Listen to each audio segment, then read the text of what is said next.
नमस्कार। मुकाबला में मैं कादम्बिनी शर्मा हूं आपके साथ और आज बात हम कर रहे हैं चुनावी भाषा की। जो जुबान हमारे नेता आजकल कैंपेन में बोल रहे हैं, कई बार ना वो आपको हम टीवी पर सुना सकते हैं ना अखबार में लिख सकते हैं, लेकिन जब आप वो सुनते हैं, क्योंकि कई बार हम लाइव में दिखाते हैं तो वो चीज़ें आप सुन लेते हैं और कई ऐसी चीज़ें हैं जो कि छप भी जाती हैं और हम बार बार उसके बारे में वो बयान भी हम दिखाते हैं। तो ऐसी भाषा जब आप सुनते हैं, जब आप पढ़ते हैं, तो आपको क्या लगता है? क्या लगता है कि सही लिखा गया है, सही बोला है हमारे नेता ने, या लगता है कि इससे भाषा थोड़ी बेहतर हो सकती थी, या फिर ये लगता है कि जो आप ना बोल पाए वो कम से कम आपके नेता ने विपक्ष के नेता को बोल दिया? तो क्या ऐसी भाषा आज की तारीख में चुनावी माहौल में जरूरी है? यानी कि कैसी भी वाणी बोलिए जो दे 4 वोट जुटाए। तो आज मुकाबला इसी मुद्दे पर, और सबसे पहले हम आपका परिचय करा देते हैं हमारे खास मेहमानों से। यहाँ दिल्ली में हमारे साथ यहाँ पर अमिताभ सिन्हा हैं, नेता हैं बीजेपी के। आलोक शर्मा हैं, प्रवक्ता हैं कांग्रेस के। हमारे साथ सुधींद्र भदौरिया साहब हैं, स्पोक्स पर्सन है बीएसपी के। और अंबिकानंद सहाय हैं, वरिष्ठ पत्रकार हैं। और लखनऊ से हमारे साथ जुड़ रही हैं जूही सिंह, जो कि प्रवक्ता हैं समाजवादी पार्टी की। तो ये खास मेहमान हमारे साथ मौजूद है। वैसे सबसे पहले मैं कुछ जो शब्द हैं बड़े इंटरेस्टिंग हैं, 2017 वाले जो शब्द हैं, और वो मैं ज़रा पढ़ देती हूँ। इसमें स्कैम है, बहनजी संपत्ति पार्टी है, कसब है, शमशान कब्रिस्तान है, आतंकवादी है, गधा है और नेगेटिव दलित मैन है। अब इसमें से कौन कौन से जो शब्द हैं, ये मैंने सिर्फ वही पढ़े हैं जो इस बार 2017 के चुनावों में, यूपी चुनावों में इस्तेमाल हो रहे हैं। वैसे 2015 वाले भी और भी माशाल्लाह हैं, और उसके पहले वाले तो ऐसे हैं जो कि बताए नहीं जा सकते हैं। सबसे पहले मैं ये जानना चाहती हूँ, और मैं आपसे ही सुधींद्र जी, आपसे ही शुरुआत करती हूँ कि सबसे कम हमने मायावती जी को ही देखा है कि इस तरह की भाषा का इस्तेमाल करते हुए। हमने कई बार देखा है कि वो इंतजार करती हैं कि पीएम मोदी क्या बोल रहे हैं या बाकी नेता क्या बोल रहे हैं। उसके बाद जब वो भाषण देती हैं तो उसमें वो रिएक्शन होता है, एक्शन के तौर पर हमने कम देखा है। आपको क्या लगता है कि ये जो नेता हैं या आपकी नेता है, उनको जरूरत महसूस नहीं होती है इस तरह की भाषा की? देखिए, उत्तर प्रदेश का जब चुनाव शुरू हुआ था उसी समय हम लोगों ने कहा था कि हाँ, ये चुनाव सर्व समाज के विकास के लिए होना चाहिए। और उत्तर प्रदेश का क्योंकि संदर्भ था, हाँ। और वहाँ पिछले 5 वर्षों के अंदर 400 दंगे हुए थे। मुजफ्फरनगर का सबसे शर्मनाक दंगा हुआ, 1 लाख लोग बेघर हो गए। इसके साथ साथ वहाँ पर गैंग रेप्स की तमाम संख्या है हर जिलों की, और उस पर मुलायम सिंह जी ये कहें कि बच्चे हैं, लड़के हैं, गलती हो जाया करती है। तो इस सब की पृष्ठभूमि में, और मोदी जी पिछले 3 वर्षों के अंदर नोटबंदी में 125 लोग मर गए।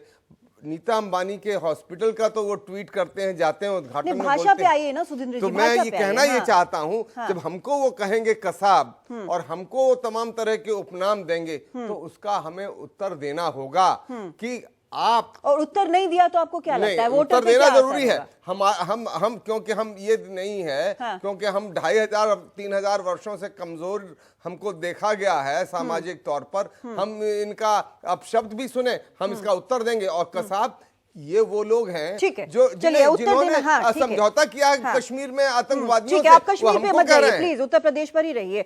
जूही जी, मैं आपसे इसका जवाब जानना चाहती हूँ, क्योंकि हमने देखा कि अखिलेश यादव की जो कैंपेनिंग थी उसमें हमने इस तरह के शब्द कम देखे, लेकिन जब शुरू हुआ तो एक ऐसा शब्द उन्होंने बोल दिया कि उसके बाद उसके ऊपर लगातार हमने रिएक्शन भी देखे। अब मुझे मालूम नहीं कि संसद की जो वो मोटी सी पुस्तिका है जिसमें असंसदीय शब्दों का पूरा वर्णन दिया हुआ है कि ये शब्द इस्तेमाल नहीं हो सकते, उसमें है या नहीं, लेकिन ये जो एक शब्द था वो क्यों आखिर इस्तेमाल करने की जरूरत पड़ी? कौन सी मजबूरी थी?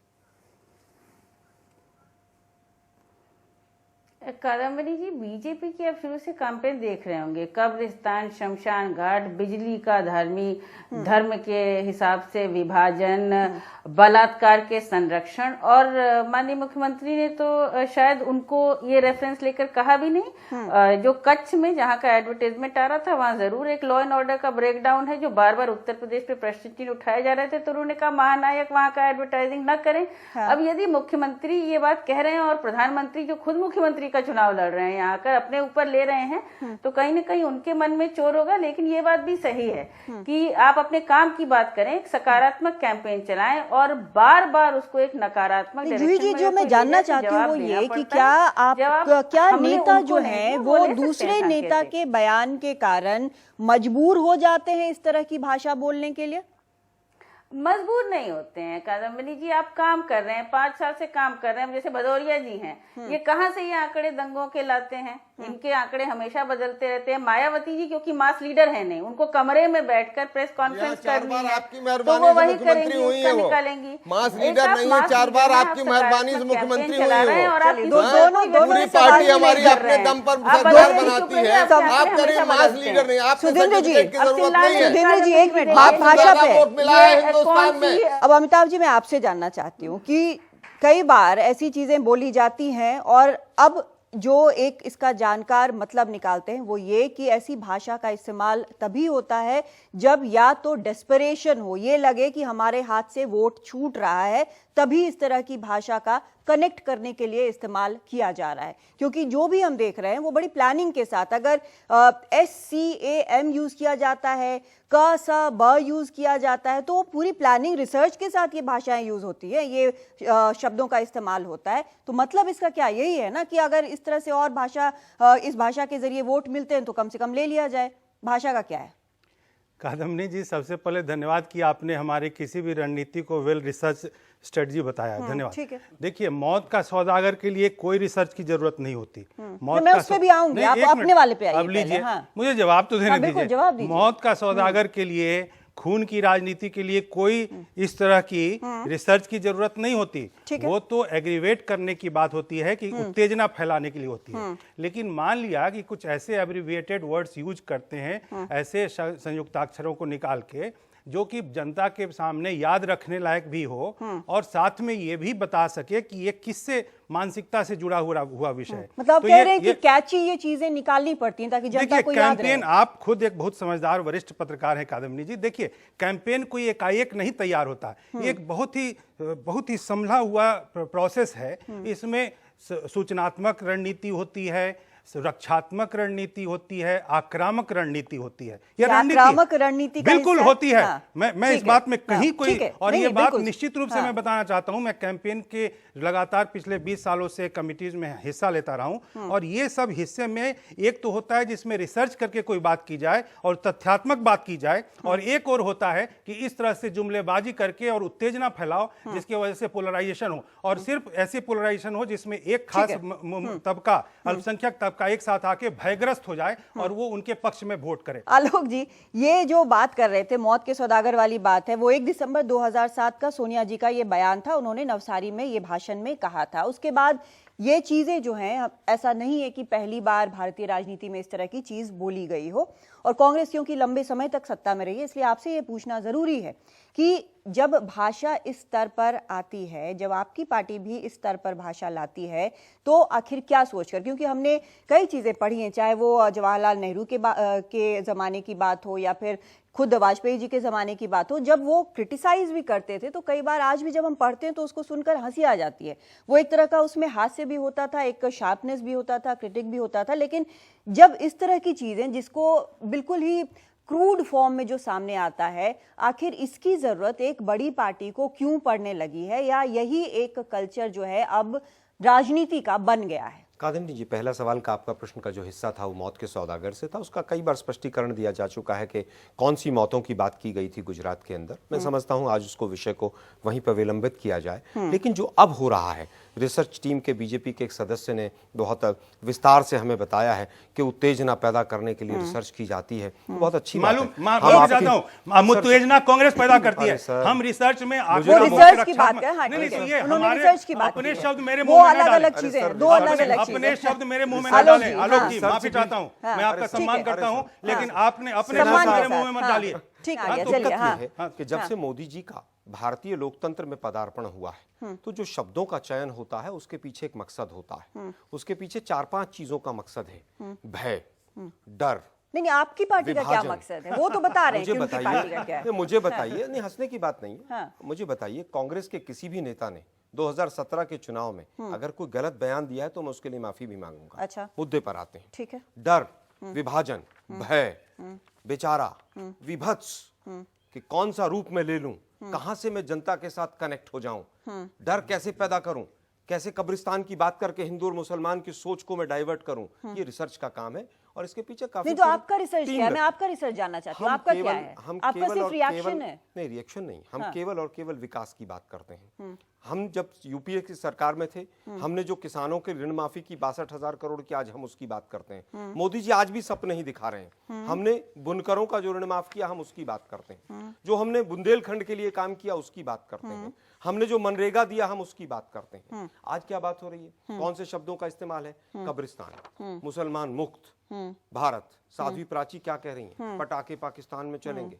कसाब, मैं माफी स्कैम। चाहता हूं, एक सेकंड, मुसलमान आलोक मुक्त जी, का किसने कहा है? आलोक जी, नहीं, आलोक जी ये आलोक जी, बताएं एक मुसलमान सेकंड। मुक्त किसने कहा है? एक सेकंड। देखिए गलत बयान आलोक मत जी, करिए। आप ही के लीडर गलत ने बयान कहा। नहीं, आलोक नहीं, जी, बिल्कुल गलत बात है। मैं ये भाषा असत्य है, की झूठ स्तर- है। आपने नहीं, आलोक गलत जी बात है। प्लीज, क्यों एक गलत सेकंड, बात है, अमिताभ जी, एकदम गलत यहाँ बयान पे अमिताभ जित जी, मत होइए, आलोक जी, रिसर्च टीम को उत्तेजित आलोक करिए। जी एक सेकंड, आप मेरी कुछ बात ना कुछ सुनिए। बोलते आप भटक रहे हैं। मैं जो मुसलमान जानना लोग चाहती हूँ गलत बात भाषा कर रहे के हैं। स्तर की बात करना। जब आपके जो नेता हैं वो 17 फरवरी को फतेहपुर की रैली में कहते हैं कि दिलवाले दुल्हनिया वाली पिक्चर दिखाई और 2.5 साल बाद पता लगा कि गब्बर सिंह आ गया, तो ये भाषण किस प्रकार का भाषण? उसका कारण माफी मांगेंगे एक आप? सेकंड नहीं, उसका प्लीज। कारण माफी मांग लीजिए।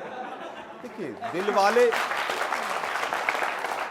दिलवाले दुल्हनिया ले जाएंगे, हाँ ये फिल्म का नाम है। हाँ, वो मैं समझ रही हूँ, फिल्म का नाम है। उसके गब्बर बाद सिंह भी फिल्म का गब्बर सिंह भी कैरेक्टर है। फिल्म हाँ, का नाम है। लेकिन मुझे ये केवल बता भाषण में दीजिए- कैसे आ रहा है? नहीं, मुझे केवल ये बता दीजिए इसमें से कौन सा शब्द नहीं, नहीं, असंसदीय है? नहीं, असंसदीय नहीं है। असंसदीय क्या है? कोई भी नहीं, नहीं, असंसदीय नहीं। असंसदीय क्या है? मुझे असंसदीय फांसी नहीं पे है। चढ़ा देना, हाँ, मुझे चौराहे पे लटका देना। देश का हाँ। प्रधानमंत्री कह रहा है, अरे भाई डरा रहे हैं क्या आप तो सबको? ये आपकी स्ट्रैटेजी नहीं, है? नहीं, नहीं, बिल्कुल नहीं है। हमारी कोई स्ट्रेटेजी नहीं। हम केवल ये कह रहे हैं कि जो सपने बीजेपी ने दिखाए थे, वो सपने वैसे थे और जो वास्तविकता निकली वो वैसी निकली।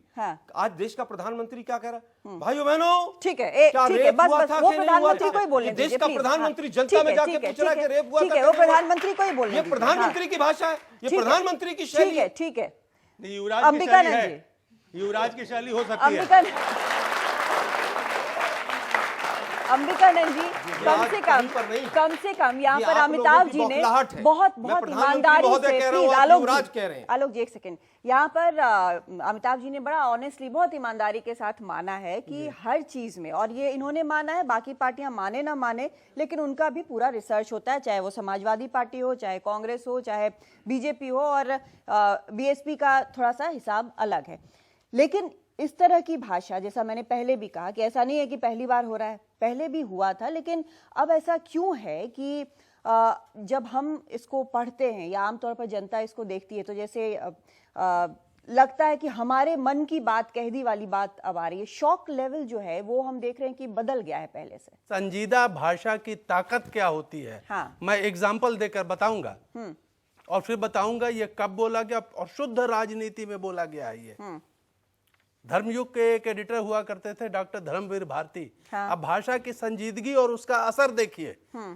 मैं 4 लाइन बताता हूं। खलक खुदा का, मुल्क बादशाह का, हुक्म शहर कोतवाल का, हर खासो आम को आगाह किया जाता है कि खबरदार रहें और अपने किवाड़ों को अंदर से कुंडी चढ़ाकर बंद कर लें, गिरा ले खिड़कियों के पर्दे और बच्चों को बाहर सड़क पर न भेजें, क्योंकि एक 72 वर्ष का बूढ़ा अपनी कांपती कमजोर आवाज में सड़कों पे सच बोलता निकल पड़ा है।